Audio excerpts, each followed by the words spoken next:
नमस्कार। आज 25 जून है 2025।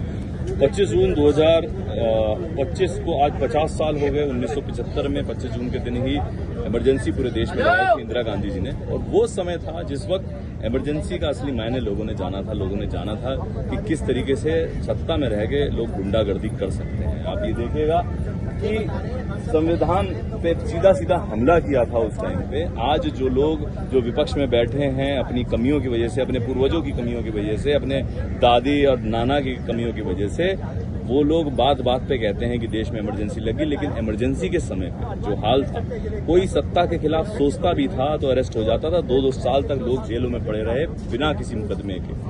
आज किसी की भ्रष्टाचार की बात हो जाती है तो वो कहते हैं देश में इमरजेंसी हो गई, आपातकाल हो गया। नहीं, आपातकाल जब हुआ था लाखों लोगों को उठा के जेल में डाल दिया गया था बिना वजह। वहां पे सत्ता को जवाब देने की से बचाने के लिए, सत्ता की जवाबदेही खत्म करने के लिए संशोधन लाया था।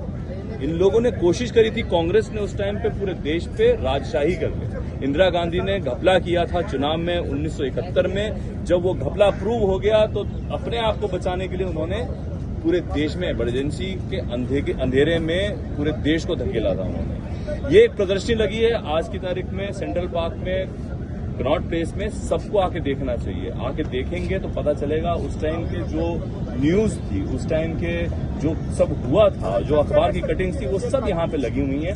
इसको देखेंगे तो आज की जनरेशन समझेगी कि किस तरीके का काला अध्याय एक देश की राजनीति में लिखा गया। लोकतंत्र कब कितना फ्रेजाइल हो सकता है अगर सत्ता में बैठे हुए लोग इसकी इज्जत करना नहीं जानेंगे तो।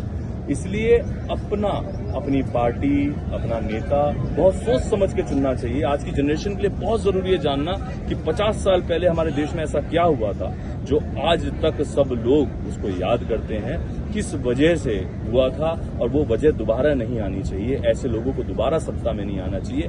आइए और आके देखिए प्रदर्शनी। जिन लोगों को ग्रेट बताया गया, जिन लोगों को न जाने कितने कितने उनके बारे में चैप्टर्स पढ़ाए गए हिस्ट्री के अंदर, और ऐसे लोग जो इन तानाशाहों के खिलाफ लड़े, उनको हिस्ट्री में जगह तक नहीं दी गई।